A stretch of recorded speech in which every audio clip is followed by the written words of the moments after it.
Hello everyone. JCC Gurukul के सभी member वासियों की तरफ से आप सभी को जोहार अभिनंदन व्यक्त करती हैं। तो चलिए आज के इस सेशन में हम लोग साइंस के 20 प्रश्नों का यहाँ पे प्रैक्टिस सेट, जो कि न्यू प्रैक्टिस सेट हम लोग देखने वाले हैं। और झारखंड जीके का भी प्रैक्टिस सेट आप लोगों को प्रोवाइड किया जा रहा है। यदि उसका अभी तक आप लोगों ने वीडियो नहीं देखा होगा सो आप प्लेलिस्ट सेक्शन में जा कर के विजिट कर सकती हैं।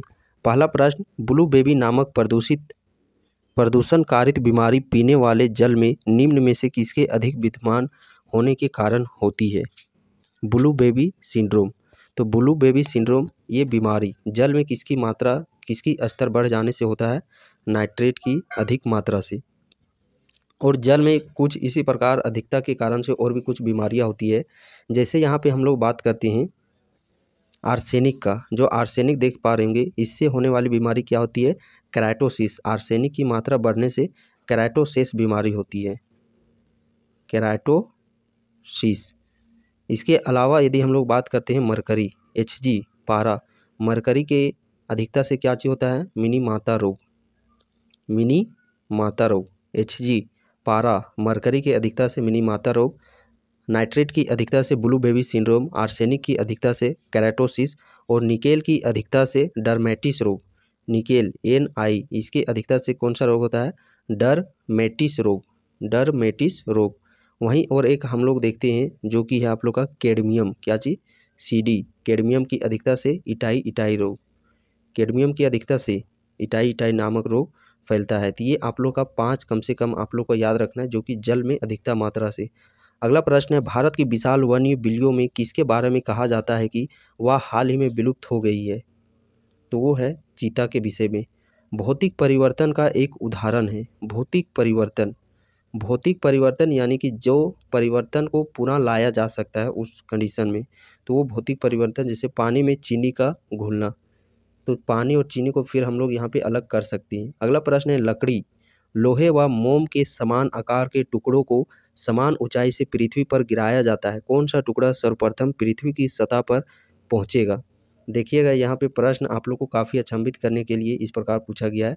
क्वेश्चन में यदि कुछ नहीं जिक्र किया जाता है, देखिए यदि हवा की उपस्थिति में, जो वातावरण है हवा, वायु की उपस्थिति में यदि हम लोग लकड़ी, लोहा और मोम इस तीनों को साथ में गिराएंगे तो सबसे पहले हमारा लोहा गिरेगा, उसके बाद लकड़ी गिरेगा, उसके बाद यहाँ पे हमारा मोम गिरेगा। ये वायु की स्थिति में। बट निर्वात की स्थिति में, निर्वात जब वहाँ पे किसी तरह का कोई भी नहीं होगा, निर्वात होगी, तो निर्वात की स्थिति में गिराएंगे तो तीनों आप लोग का एक ही समय में गिरेगा। कब? निर्वात की स्थिति में। और ये चीज़ आप लोग याद रखिए, जब क्वेश्चन हवा ये सब जिक्र नहीं कर रहा है, यानी कि कुछ भी जिक्र नहीं करना है, कुछ भी जिक्र नहीं कर रहा है क्वेश्चन, तो हम लोग को समझना है कि क्वेश्चन निर्वात को ही लेकर के आगे बढ़ रहा है। और निर्वात के केस में क्या होता है? आप किसी भी वस्तु को गिराइए, हल्का भारी, रुई, पंख, लोहा, लकड़ी, सब एक ही साथ गिरेगी, तो सभी साथ साथ पहुँचेंगे। अगला प्रश्न है, जब किसी वृक्ष की छाल वृक्ष के आधार के पास से गोलाकार चारों तरफ से हटा दी जाती है तो यह वृक्ष धीरे धीरे सूख करके मर जाता है, क्योंकि इसके पीछे का कारण क्या होता है? तो आप सभी को पता होगा, जो वृक्ष है ये प्रकाश संश्लेषण, फोटोसिंथेसिस के द्वारा भोजन ये पत्तियों में बनता है। और पत्तियों में भोजन बनने के बाद सारे जो भी वृक्ष के तने हो गए जड़ तक वहाँ पे पहुँचता है। तो इसका मुख्य कारण क्या है? जब आप किसी वृक्ष के नीचे तना में चारों तरफ से जो खाल होती है, छाल, उसको जब हम निकाल देते हैं तो जड़ें ऊर्जा से वंचित रह जाती है, जिस कारण से पेड़ फिर धीरे धीरे सूखने लगता है। अगला प्रश्न है, अधोलिखित में से कौन सा पृथ्वी के कार्बन चक्र में कार्बन डाइऑक्साइड की मात्रा को नहीं बढ़ाता है? कार्बन डाइऑक्साइड की मात्रा को कौन नहीं बढ़ाता है? प्रकाश संश्लेषण। सांप के जहरीले विषदत्त होते हैं जो रूपांतरित रूप है, ये किसके रूपांतरित रूप है? जंभिका दंत की। जंभिका दंत की। नीला थोथा क्या है? नीला थोथा, इसे भी हम लोग यहाँ पे थोड़ा सा ट्रिक अपना लेते हैं।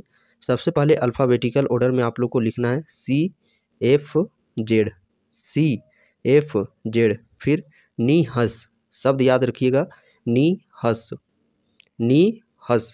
नी से नीला थोथा, हा से हरा थोथा, सा से सफ़ेद थोथा, और सी से क्या चीज करना है? सल्फेट। तो सभी में लगता है, जितने भी थोथा होते हैं सब थोथा में आप लोग का सल्फेट लगता है। तो नीला थोथा में सी से कॉपर सल्फेट, हरा थोथा में एफ से आयरन सल्फेट, सा से सफ़ेद थोथा और जेड से जिंक सल्फेट। तो नीला थोथा को हम लोग कॉपर सल्फेट के नाम से जानते हैं। ठीक उसी प्रकार हरा थोथा को आयरन सल्फेट के नाम से जानते हैं, FeSO4।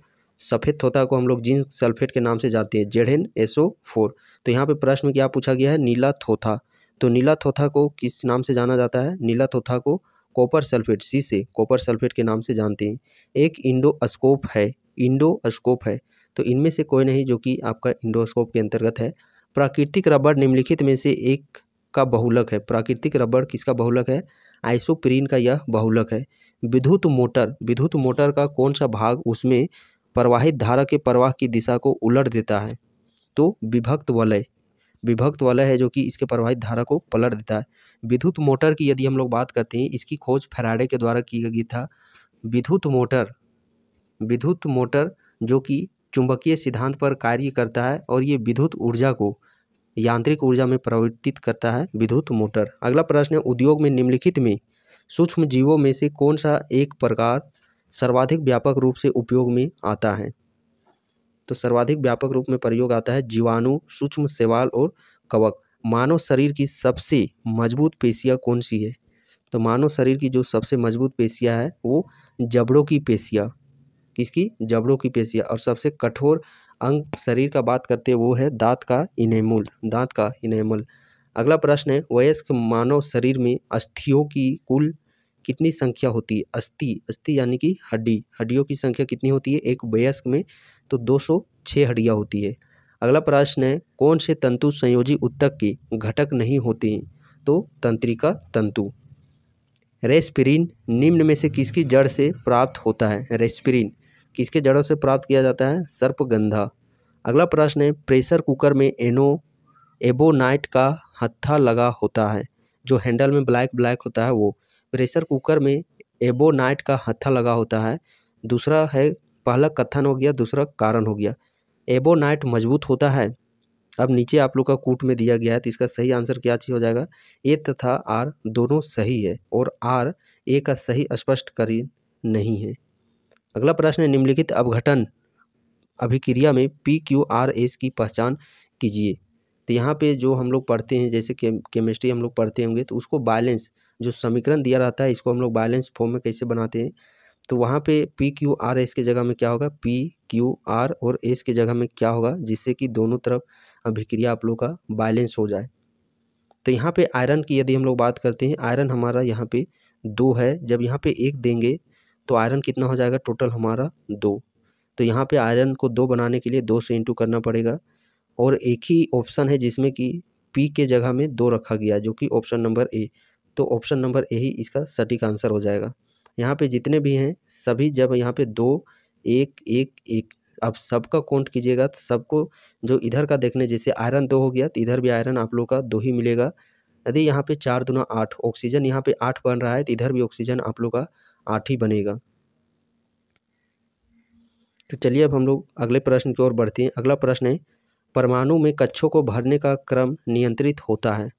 परमाणु में कक्षों को भरने का क्रम नियंत्रित होता है अफबाउ सिद्धांत द्वारा, किसके द्वारा, अफबाउ सिद्धांत के द्वारा। अगला प्रश्न है, निम्नलिखित में से किस यौगिक का उपयोग श्वेत श्याम फोटोग्राफी में किया जाता है।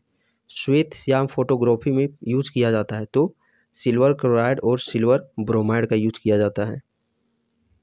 सिल्वर से जुड़ा हुआ ये सारे प्रश्न आप लोग के पूछे जाते हैं। एक तो सिल्वर आयोडाइड, सिल्वर आयोडाइड का किस में यूज किया जाता है, तो कृत्रिम वर्षा में, किसमें, कृत्रिम वर्षा में सिल्वर आयोडाइड का यूज करते हैं। सिल्वर ब्रोमाइड का ये हम लोग फोटोग्राफी में यूज करते हैं। ठीक उसी प्रकार यदि हम लोग बात करते हैं सिल्वर नाइट्रेट, सिल्वर नाइट्रेट का हम लोग, जो आप चुनाव में जब होती है, वोट मारने के लिए जाते हैं, तो वो जब हाथों में जो लगाया जाता है वही आप लोग का सिल्वर नाइट्रेट होता है। सिल्वर ब्रोमाइड फोटोग्राफी में, सिल्वर आयोडाइड कृत्रिम वर्षा में।